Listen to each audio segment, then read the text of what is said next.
Good morning to all. Today class we are going to discuss about the electron microscope.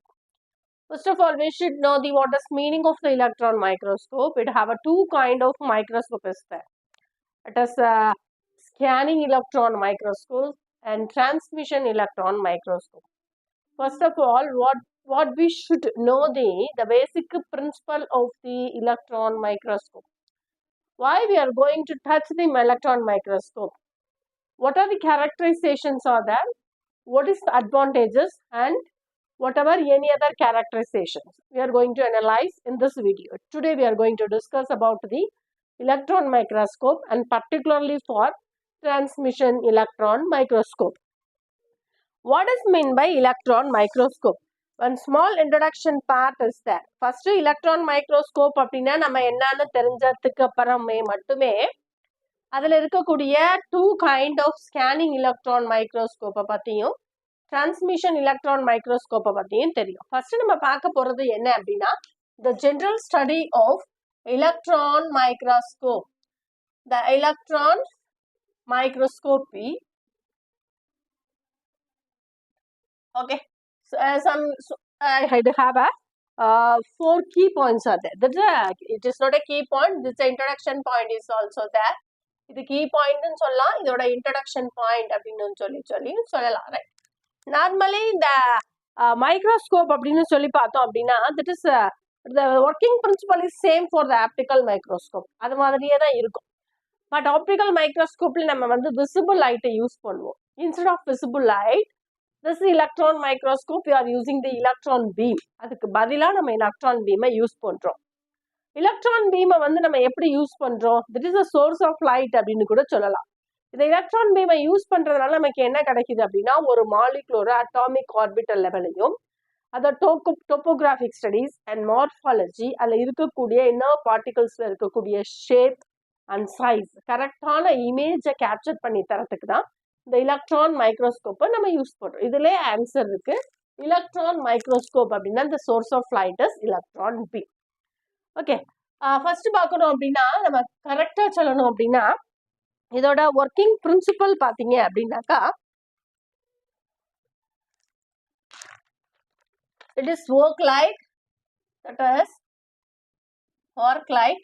Optical microscope சொன்ன இல்லையா, optical microscope. Okay, right. But optical மைக்ரோஸ்கோப்ல நம்ம use பண்ணக்கூடிய source of light என்ன அப்படின்னு சொல்லி பார்த்தோம் அப்படின்னாக்கா இதுல யூஸ் பண்ணக்கூடிய சோர்ஸ் என்ன அப்படின்னா விசிபிள் லைட். ஓகே, விசிபிள் லைட்டை தான் நம்ம யூஸ் பண்றோம். That is the optical microscope. But இது எலக்ட்ரான் மைக்ரோஸ்கோப்ல என்ன அப்படின்னா இன்ஸ்டெட் ஆஃப் எலக்ட்ரான் மைக்ரோஸ்கோப்ல நம்ம யூஸ் பண்ணக்கூடியது என்ன அப்படின்னா எலக்ட்ரான் மைக்ரோஸ்கோப்ல நம்ம யூஸ் பண்ணக்கூடியது என்ன அப்படின்னா எலக்ட்ரான் பீமை வந்து நம்ம யூஸ் பண்றோம். Here the electron beam is acting as the source of light அப்படின்னு சொல்றோம். ஓகேவா? இப்ப இதுல முக்கியமான கேரக்டரைசேஷன்ஸ் பாயிண்ட் என்னென்ன அப்படின்றத நம்ம பார்க்க போறோம். இது வந்து நார்மல். இப்போ இந்த எலக்ட்ரான் பீமை பயன்படுத்தி நம்ம எலக்ட்ரான் மைக்ரோஸ்கோப்பை பார்க்குறோம் இல்லையா. இதுல two kind of microscope is there. Two kinds are there. One is first one is SEM. அதுக்கு என்ன சொல்றோம் அப்படின்னா ஸ்கேனிங்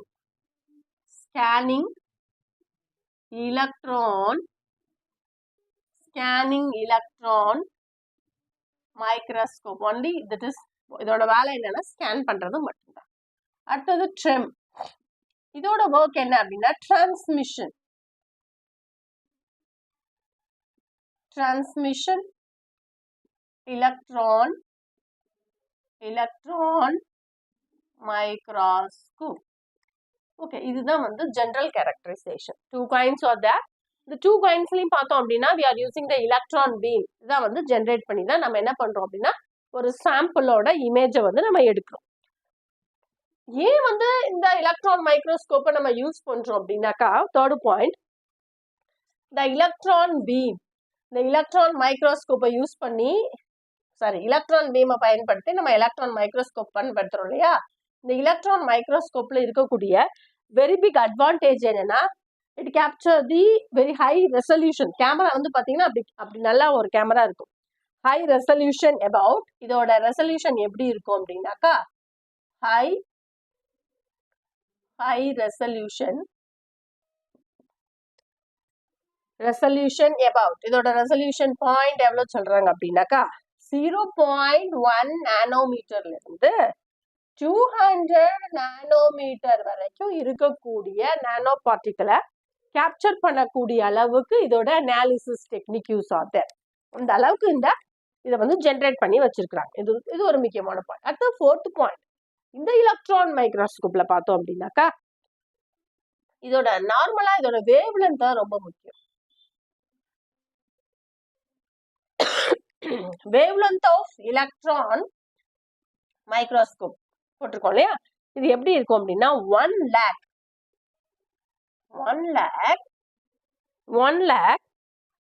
times smaller than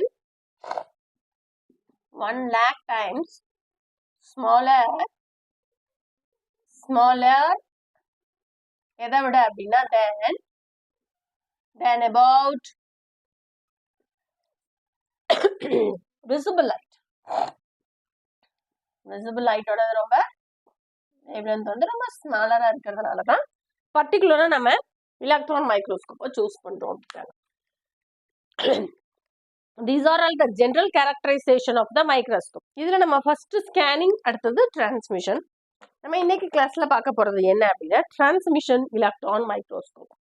அது வந்து எப்படி இருக்கும், அந்த ஸ்கீம் டயக்ராம் எப்படி, அடுத்தது பாத்தீங்க அப்படின்னா ஒர்க்கிங் எப்படி, அதோட அப்ளிகேஷன்ஸ் என்னென்ன அப்படின்றத பார்க்க போறோம். சைட் பை சைட் பார்த்துலாம்.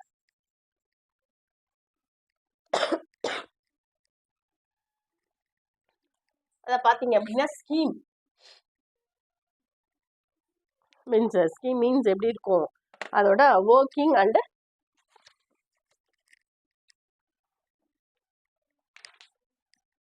Working principal.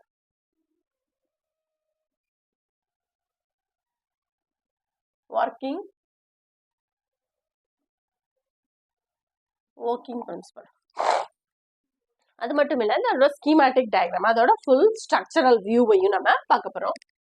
அதுல என்ன அப்படின்னாக்கா நம்ம பண்ண வேண்டியது பாத்தீங்க அப்படின்னா ஃபர்ஸ்ட் நம்ம ஃபர்ஸ்ட் எழுதிப்போம். இதுல என்னென்ன வந்து இந்த சாம்பிள் மீன்ஸ் ஒர்க்கிங் பிரின்சிபல்ல வந்து என்னென்ன இருக்கும்னா, நார்மலாவே ஸ்பெக்ட்ரோஸ்கோபி அப்படின்னு பார்த்தோம் அப்படின்னா நம்ம எடுத்துக்கக்கூடியது சோர்ஸ் ஆஃப் லைட், சாம்பிள், அப்புறம் அது மோனோக்ரோமேட்டிக் லேசா இல்ல அதை வந்து எப்படி அப்சர்வ் பண்ணி வச்சிருக்காங்க, அடுத்து அனலைசர், ரெக்கார்டர், அப்புறம் பிசியோட கனெக்ட் பண்ணி நம்ம சாம்பிளோட அதை பார்ப்போம். இதுதான் எல்லா ஸ்பெக்ட்ரோஸ்கோப்பிலையும் நம்ம பார்க்கக்கூடியது. இதுலயும் அதே மாதிரி தான். இதுல பாத்தீங்க அப்படின்னா ஃபர்ஸ்ட் என்ன இருக்கும் அப்படின்னா இதுல இருக்கக்கூடிய அதாவது டிரான்ஸ்மிஷன் எலக்ட்ரான் மைக்ரோஸ்கோப்பை பத்தி நம்ம பார்க்க போறோம்.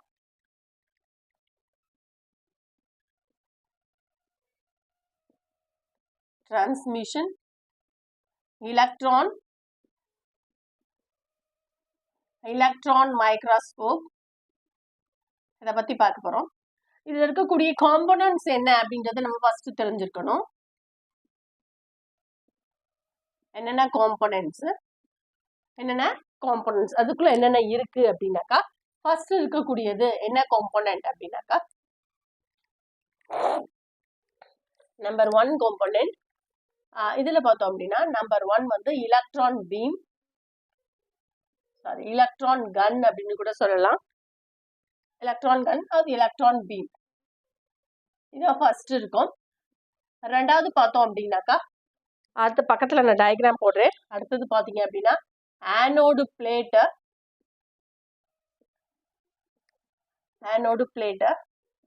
அடுத்தது பாத்தீங்க அப்படின்னா த்ரீ கைண்ட் ஆஃப் லென்ஸ். அதாவது எப்படி சொல்லலாம் அப்படின்னாக்கா அதை வந்து optics, three kinds of optical lens,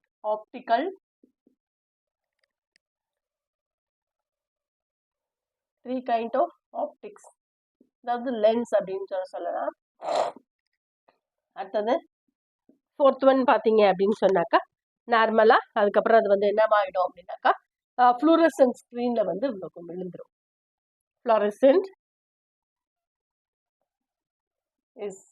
fluorescent ஸ்க்ரீன்ல வந்தது வந்து விழுந்துரும். அதுக்கப்புறம் 5th ஒன் ஆட்டோமேட்டிக்கா it is connected as the PC. கம்ப்யூட்டர்ல நம்ம கனெக்ட் பண்ணிருக்கோம். These are all the components are there in the electron transmission electron microscope. இது நம்ம என்ன பண்ண போறோம் அப்படின்னா, நான் வந்து இப்படி ஸ்லாண்டிங்கா போடாம இப்படி வெர்டிகல் இந்த சைட்ல போடுறேன். இல்ல இந்த பக்கம் கூட நான் நீட்டா வரைகிறேன்.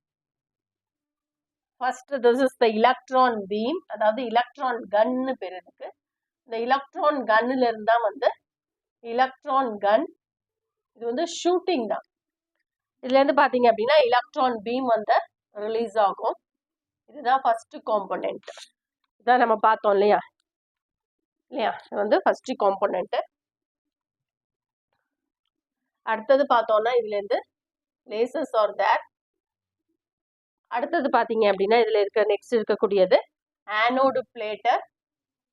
இதுல வந்து ஸ்மால் ஹோல்ஸ் வந்து இருக்கும். ஆனோடு பிளேட்,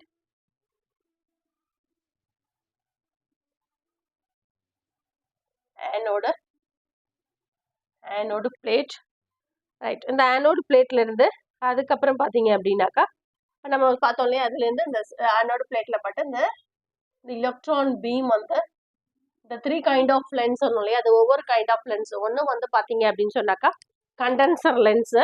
இதுல வந்து 3 ஒன் வந்து பாத்தீங்க அப்படின்னா கண்டென்சர் லென்ஸ், இன்னொன்னு பாத்தீங்க அப்படின்னா அப்ஜெக்டிவ் லென்ஸ், அடுத்தது பாத்தீங்க அப்படின்னா ப்ரொஜெக்டர் லென்ஸ். ஓகே, இது 3 லென்ஸ் தான் இங்க இருக்கும். இது என்னென்ன அப்படின்றத நம்ம பார்க்க போறோம். ஃபர்ஸ்ட் இந்த ஆனோடு பிளேட்ல இருந்து பாத்தீங்க அப்படின்னா இந்த பீம் வந்து எதுல போய் விழுகுது அப்படின்னாக்கா இந்த கண்டென்சர் லென்ஸ்ல வந்து விழுகும். ஓகே, இது வந்து கண்டென்சர் லென்ஸ்ல விழுகுது. அதுக்கப்புறம் கண்டென்சர் லென்ஸுக்கு அப்புறம் பாத்தீங்க அப்படின்னாக்கா இந்த இடத்துல நம்ம என்ன பண்றோம் அப்படின்னா ஒரு தின் ஃபிலிமான ஒரு சாம்பிளை நான் இங்க வச்சிருக்கிறேன். தின் ஃபிலிம் சாம்பிள் தான் நமக்கு ரொம்ப முக்கியம். ஓகே,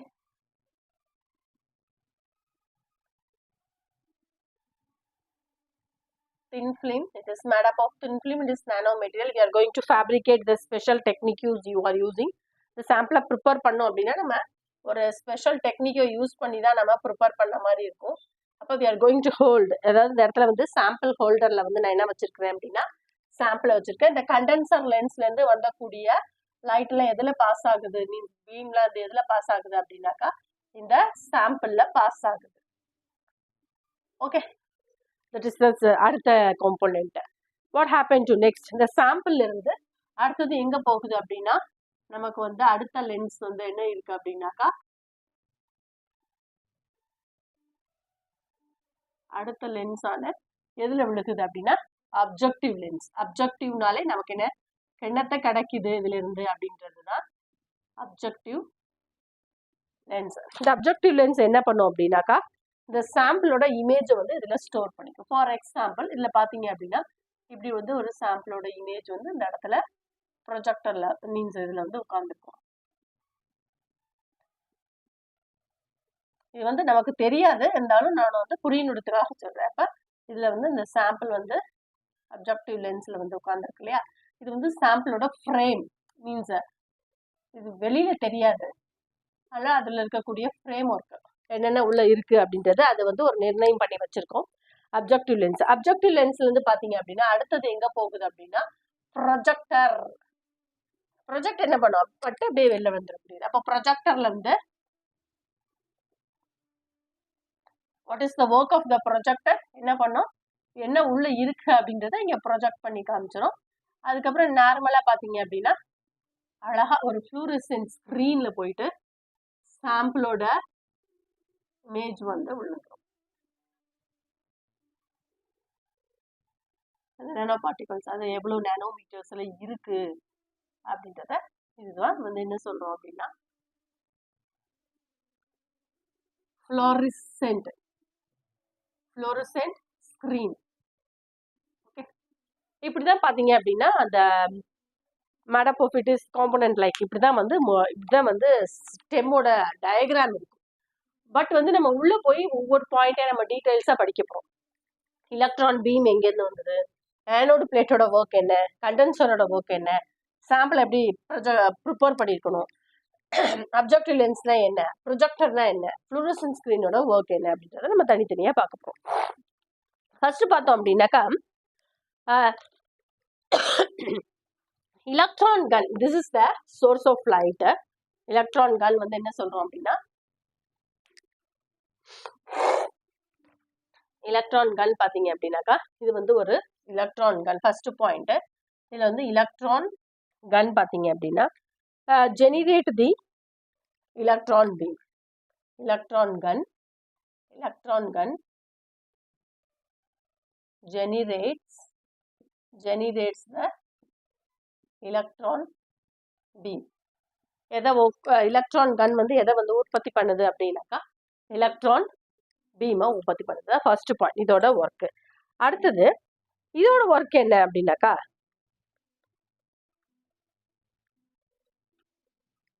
எலக்ட்ரான் கன் வந்து ஜெனரேட் எலக்ட்ரான் பீமை ஒர்க் பண்ணுது. அடுத்தது எலக்ட்ரான் பீமை மட்டும் இல்லாம அதுக்கப்புறம் இதோட ஒர்க் என்ன அப்படின்னா எதோட ஒர்க்குன்னு சொல்லி பார்த்தோம் அப்படின்னாக்கா இந்த எலக்ட்ரான் கன் வந்து எலக்ட்ரான் பீமை ப்ரொடியூஸ் பண்றது மட்டும் இல்லாம that is actors the electron beam வந்து என்ன சொல்றோம், சோர்ஸ் ஆஃப் லைட்னு சொல்லி சொல்றோம். இல்லைங்களா, சோர்ஸ் ஆஃப் லைட் அப்படின்னு சொல்றோம். அது மட்டும் இல்லாம இதோட முக்கியமான வேலை என்ன அப்படின்னா electron beam வந்து accelerate down the electron beam accelerated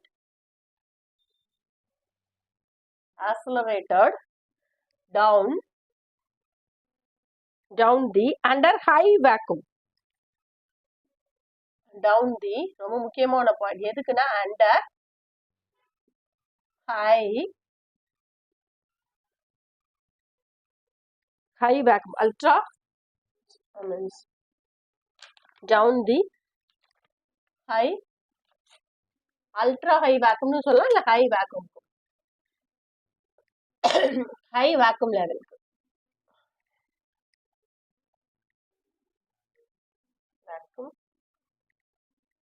column. ரொம்ப வெற்றிடத்துல தான் இந்த டிரான்ஸ்மிட்டன் எலக்ட்ரான் மைக்ரோஸ்கோப் பாத்தீங்க அப்படின்னா அந்த ரூம் பாத்தீங்க அப்படின்னா எந்த விதமான சத்தமே இருக்காம நிசப்தமா இருக்கணும். அப்பதான் வந்து எலக்ட்ரான் பீம் வந்து விழுகிறது நல்லா வந்து சாம்பிள் இருக்கக்கூடிய டோப்போகிராஃபியை அனலைஸ் பண்ணும். அப்ப எலக்ட்ரான் கன்னோட ஃபர்ஸ்ட் காம்போனன்டான எலக்ட்ரான் பீமோட ஒர்க் வந்து it is generate the electron beam. எப்படி உருவாக்குது அப்படின்னா அந்த எலக்ட்ரான் பீம் தான் சோர்ஸ் ஆஃப் லைட்னு சொல்றோம். இந்த electron beam it is accelerate down the high vacuum காலத்துல நமக்கு எலக்ட்ரான் பீமை ப்ரொடியூஸ் பண்ணுது. சரி, ஓகே. இந்த ப்ரொடியூஸ் பண்ண எலக்ட்ரான் பீம் வந்து செகண்ட் காம்போனன்டான ஆனோடு பிளேட்டுக்குள்ள போய் உட்காருது. ஆனோடு பிளேட்டோட ஒர்க் என்ன அப்படின்னாக்கா anode plate it have a small holes to accelerate the electron beam. இது என்ன பண்ணும் அப்படின்னா ரெண்டாவது பாயிண்ட் வந்து இந்த எது சொல்றோம் அப்படின்னா ஆனோடு பிளேட் வந்து ஆனோடு பிளேட் வித் இதுல இருக்கக்கூடிய ஸ்மால் ஹோல் வந்து என்ன பண்ணும் அப்படின்னா இதுவும் ஒர்க் என்ன பண்ணும் அப்படின்னா accelerate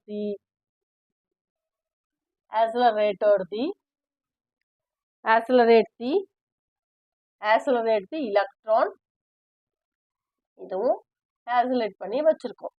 ஓகே, அடுத்தது 3 விதமான கண்டென்சர் வந்து இருக்கு, means optical lens.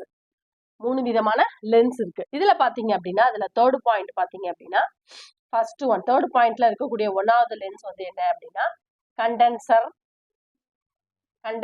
Lens.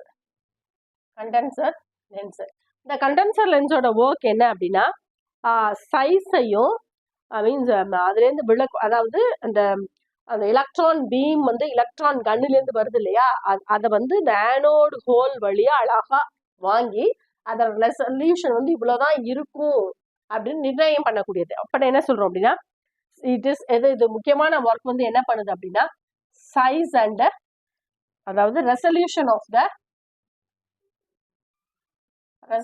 Of electron beam, இது ரெண்டுத்தையும் நிர்ணயிக்கிறது. எலக்ட்ரான் பீமோட சைஸையும் ரெசல்யூஷனையும் நிர்ணயிக்கிறது யாரு அப்படின்னா கண்டென்சரோட லென்ஸோட ஒர்க். சரி, அடுத்து பார்த்தோம் அப்படின்னா அடுத்தது பார்த்தீங்க அப்படின்னா ரெண்டாவது இருக்கக்கூடிய லென்ஸ் என்ன? முதல்ல லென்ஸை பார்த்துருவோம், அப்புறம் சாம்பிள் எப்படின்றத பார்த்துருவோம். அடுத்தது பார்த்தீங்கன்னா அப்ஜெக்டிவ் லென்ஸு. அப்ஜெக்ட் அப்படின்னாலும் நமக்கு தெரிஞ்சிருக்கும். அதாவது என்ன பண்ணும், to get the sample image. Sample image இப்படி தான் இருக்கும் அப்படின்னு சொல்லக்கூடியது இல்லையா? டு கெட் சாம்பிள் இமேஜ் இப்படிதான் இருக்கும் அப்படின்னு சொல்லக்கூடியது. ஓகே, அடுத்தது பாத்தீங்க அப்படின்னா மூணாவது இருக்கக்கூடியது என்ன அப்படின்னா ப்ரொஜெக்டர் லென்ஸ். இது அப்ஜெக்ட் லென்ஸ் என்ன சொல்லுதோ அதை அப்படியே ப்ரொஜெக்ட் பண்ணி காமிக்கிறது தான் அதோட ஒர்க்கு. ப்ரொஜெக்டர் லென்ஸ் என்ன பண்ணும்? ப்ரொஜெக்டர் லென்ஸ் வந்து என்ன, மேக்னிஃபை த இமேஜ். இப்படிதான் இமேஜ் இருக்கு, மேக்னிஃபை தி இமேஜ். அதனால இந்த ரெண்டு லென்ஸையும் என்ன சொல்றோம் அப்படின்னாக்கா கண்டென்சர் அண்ட் ப்ரொஜெக்டர் லென்ஸ், இந்த ரெண்டு லென்ஸுக்கும் இன்னொரு பேர் என்ன அப்படின்னா இமேஜ் ப்ரொடியூசர் அப்படின்னு சொல்லலாம். இது ரெண்டுத்துக்கும் இன்னொரு பேரு இமேஜை ப்ரொடியூஸ் பண்ணக்கூடியது, image producer lens. Image producer lens எதுன்னு சொன்னோம் அப்படின்னாக்கா அப்ஜெக்டிவ் லென்ஸும் ப்ரொஜெக்டர் லென்ஸும். ஓகே, அடுத்தது நம்ம என்ன பண்ண போறோம் அப்படின்னாக்கா நம்ம கிட்ட இருக்கக்கூடிய சாம்பிள் இருக்கு இல்லையா, அது வந்து எப்படி இருக்கணும் அப்படின்னாக்கா ஃபோர்த் பாயிண்ட் இங்கே கூட நம்ம சொல்லுவோம். அடுத்தது நம்ம கிட்ட இருக்கக்கூடிய சாம்பிள் வந்து எப்படி இருக்கணும் அப்படின்னா அதாவது சாம்பிளோட சைஸ் வந்து நம்ம தெரிஞ்சுக்கணும். அது வந்து எப்படி இருக்கணும் அப்படின்னா சாம்பிள் வந்து எப்படி இருக்கணும் அப்படின்னா தின் ஃபிலிமா இருக்கணும். சாம்பிள் வந்து first of all it is thin ஃபிலிமா இருக்கணும். அப்ராக்சிமேட்லி 100 நானோமீட்டர் இருக்கும். 100 நானோமீட்டர் இருக்கும். இதுக்கு தகுந்த மாதிரி நம்ம ஸ்பெசிஃபை பண்ணி சாம்பிளை உருவாக்கணும். Okay, right. இப்போ வந்து லாஸ்ட்ல பாத்தீங்க அப்படின்னா அடுத்தது last one fluorescent screen. What is the fluorescent screen? அப்புறம் இமேஜ், இதுல ஃப்ளூரசன்ட் ஸ்கிரீன் என்ன பண்ணும், capture the image from the projector lens. Projector லென்ஸ்ல என்ன இமேஜ் இருக்கோ அதை அப்படியே கேப்சர் பண்ணி வச்சுட்டு அதுக்கப்புறம் இந்த பிசியோட ஒர்க் என்ன, பிசியில போய் அனலைசர்ல மீன்ஸ் டிடெக்ட் ஆகி அதில் போய் உட்காந்துரும். நம்ம பிசியிலேருந்து நம்ம என்ன பண்ணிக்கலாம், நம்மளோட சாம்பிளோட இமேஜை வந்து நம்ம ரெக்கார்ட் பண்ணி எடுத்துக்கலாம். ரெக்கார்டான சாம்பிளை வந்து நம்ம என்ன பண்ணிக்கலாம், பிசி வந்து என்ன பண்ணும், சாம்பிளை ரெக்கார்ட் பண்ணதை நமக்கு மானிட்டர் பண்ணி வெளியில மானிட்டரைசேஷன் பண்ணி காமிக்கக்கூடியது. இதுதான் ஒர்க். இதுதான் முக்கியமான பாயிண்ட்ஸ் ஆர் தேர். என்னென்ன அப்படின்னாக்கா எலக்ட்ரான் பீம், ஆனோடு பிளேட்டு, இதுல ஹோல் இருக்கும், எலக்ட்ரான் பீமை ஆக்சிலரேட் பண்ணும், எலக்ட்ரான் கன் வந்து எலக்ட்ரான் பீமை ப்ரொடியூஸ் பண்ணும். 3 விதமான லென்ஸ் இருக்கு, கண்டென்ஸ் பண்ணக்கூடியது, அப்புறம் கண்டென்ஸ் பண்ணி இதுல இருக்க இந்த எலக்ட்ரான் பீமோட ரெசல்யூஷனை இவ்வளோ ரெசல்யூஷன் தான் அந்த சாம்பிளுக்கு விழணும் அப்படின்றது பர்ஃபெக்ட் பண்ணி தந்துடும். இதுக்கப்புறம் இது கேப்சர் பண்ணும், ப்ரொஜெக்ட் பண்ணும். அப்புறம் பார்த்தீங்க அப்படின்னா பிசி வந்து தன்னோட ப்ரொஜெக்ட் பண்ணி கொடுத்துக்கக்கூடிய ஃப்ளூரசன்ட் ஸ்க்ரீனில் விழுந்திருக்கக்கூடிய அந்த டெம் இமேஜை வந்து என்ன இமேஜ் விழுந்திருக்கு அப்படின்றத அப்படியே தரக்கூடியது. இதில் ஒரு முக்கியமான பாயிண்ட் பார்த்தோம் அப்படின்னா நார்மலாக அட்டாமிக் லெவல் வரைக்கும் உள்ளே போய் டெம்ல பார்க்கலாம். இது வந்து பயாலஜி ஸ்டடீஸ்லையும் நிறைய ஒர்க் ஆகும். ப்ரோட்டீன் ஸ்டடீஸ் கூட இதில் பண்ணுவாங்க. என்னென்ன ப்ரோட்டீன் அந்த ஸ்பைக் ப்ரோட்டீன் அந்த கொரோனா வைரஸில் இருக்கக்கூடியது, அந்த மாதிரி இருக்கக்கூடிய அதோட ஹோஸ்ட் மீன்ஸ் அதோட சாம்பிளோட அந்த வைரஸோட இமேஜ் எப்படி இருக்கு அப்படின்றதையும் நம்ம இந்த டெம் வந்து ரொம்ப அழகா சொல்லும். This is the working principle and component of the transmission electron microscope. இதுல முக்கியமான அட்வான்டேஜஸ் என்ன அப்படின்னு சொல்லி பார்த்தோம் அப்படின்னாக்கா இதுல பாத்தீங்க அப்படின்னா ஒரு முக்கியமான பாயிண்ட், இந்த எலக்ட்ரான் கன்லேருந்து வரக்கூடிய எலக்ட்ரான் பீம் இதோட எனர்ஜி ரேஞ்ச் பார்த்தீங்க அப்படின்னாக்கா எவ்வளோ இருக்கும் அப்படின்னா 0.1லேருந்து 300 0.1லேருந்து 30 கிலோ கேலரி வோல்ட் இந்த அளவுக்கு எலக்ட்ரான் பீம் வந்து இந்த சாம்பிள் மேலே விழுகும். ரொம்ப முக்கியமான பாயிண்ட் இது. சரி, அடுத்தது நம்ம பார்க்க போகிறது what are the advantages and applications.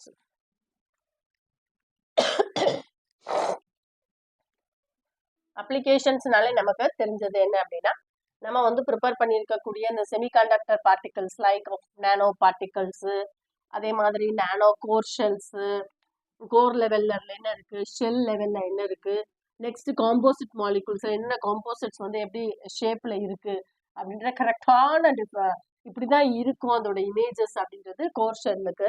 சாதாரண எல்லா நானோ பார்ட்டிகல்ஸும் இந்த டெம் மூலியமா தான் நம்ம கண்டுபிடிக்கலாம். ரைட், இப்போ நம்ம பார்க்க போறது என்னன்னா அட்வான்டேஜஸ் அண்ட் அப்ளிகேஷன்ஸ். அப்ளிகேஷன் என்னென்ன ரொம்ப முக்கியம். இதை பார்த்தீங்க அப்படின்னா இது வந்து it is very good resolution for that is the very good resolution then compared to offer. எதை விட கம்பேர் பண்ணும்போது இது வந்து வெரி குட் ரெசல்யூஷனாக இருக்குது அப்படின்னு பண்ணி பார்த்தோம் அப்படின்னா செம்மோட கம்பேர் பண்ணும்போது இது வெரி குட் ரெசல்யூஷனாக இருக்குது அப்படின்னு சொல்லி சொல்கிறோம்.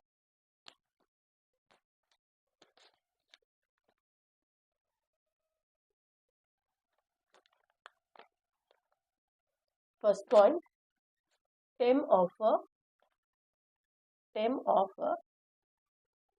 very good resolution, very good resolution than scanning electron microscope. எப்படி அப்படின்னா zoom into the atomic level. Zoom into atomic level. இது வரைக்கும் பண்றதுக்கு ரொம்ப யூஸ்ஃபுல்லா இருக்கு. அடுத்தது it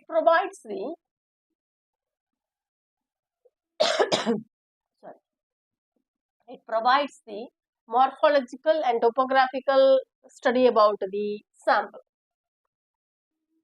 Morphology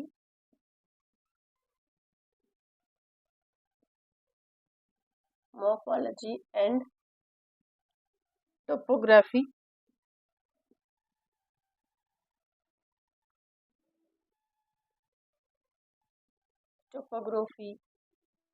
of the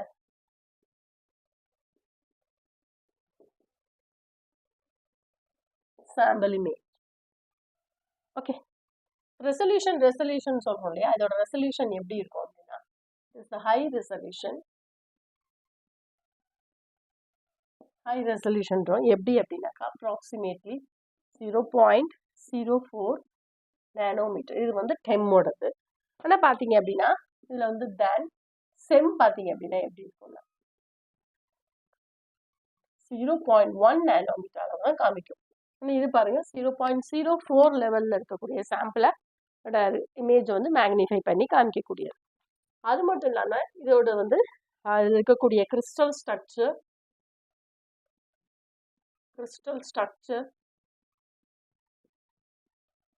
அப்புறம் strains and defects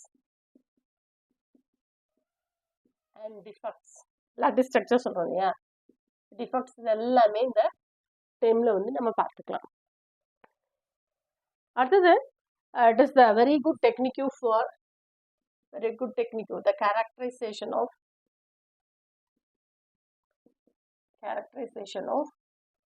solid materials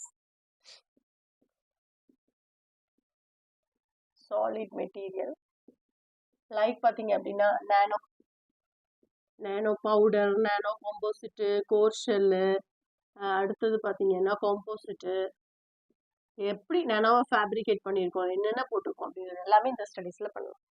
அது மட்டும் இல்லாமல் at the same time for micro organism like proteins இல்லையா, மைக்ரோ ஆர்கானிசம்ஸ், வைரஸ், மார்ஃபாலஜி ஸ்டடீஸை பார்க்கலாம்.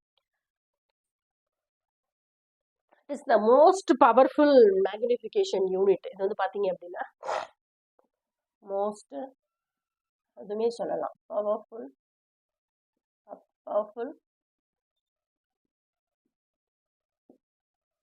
magnification unit. எதுனா same time most powerful magnification unitன்னு சொல்லலாம். அடுத்தது பார்த்தீங்க அப்படின்னா இது வந்து versatile image கூட தரும். versatile image. எப்படி எடுக்கலாம்? இது வந்து டார்க் மோடில், லைட் மோடில், டார்க் அப்புறம் பிரைட் ஃபீல்டுல எல்லாம் வந்து இதை வந்து நம்ம டச் பண்ணி எடுக்கலாம். ஓகேவா? அடுத்தது பார்த்தீங்க அப்படின்னா வைரஸ் இமேஜையும் அழகா வைரஸோட இமேஜை வந்து அதோட ஹோஸ்ட் எப்படி இருக்கு அப்படின்றத ஸ்கேன் பண்ணி தரும். புரோட்டீன் மாலிகுல்ஸை ஸ்டடி பண்ணலாம். புரோட்டீன் ஃபார் எக்ஸாம்பிள் இந்த கொரோனா டைம்ல பார்த்தீங்க அப்படின்னா நம்ம எல்லாமே வந்து கொரோனா வைரஸ் இதில் பார்த்தீங்க அப்படின்னா அந்த கொரோனா வைரஸில் இருக்கக்கூடியது வந்து ரொம்ப ஸ்ட்ரென்த்தான ஒரு புரோட்டீன். என்ன அப்படின்னாக்கா ஸ்பைக் புரோட்டீன். ஸ்பைக்கு புரோட்டீன் இதோட ஹோஸ்ட் செல்லில் போய் இது எப்படி வந்து உட்கார்ந்துட்டு இருக்கு அப்படின்ற இதோட ஃபுல் ஸ்ட்ரக்சர் மார்ஃபாலஜி ஃபுல்லாத்தையுமே வந்து இதை வந்து இந்த டெம் மூலியமாக நம்ம அனலைஸ் பண்ணிக்கலாம் அப்படின்னு சொல்கிறாங்க. These are all the important points of the TEM. Do have any doubt, ஏதாவது புரியல, டவுட் ஏதாவது இருந்துச்சு அப்படின்னா எனக்கு கீழே உள்ள கமெண்ட் பாக்ஸில் கமெண்ட் பண்ணுங்கள். நம்ம அடுத்த கிளாஸில் scanning electron microscope technique use என்ன, அது எப்படி அதில் இருக்கக்கூடிய காம்பனன்ட்ஸ் என்ன, எப்படி ஒர்க் ஆகுது அப்படின்றத பார்க்கலாம். Thank you viewers and thank you listeners.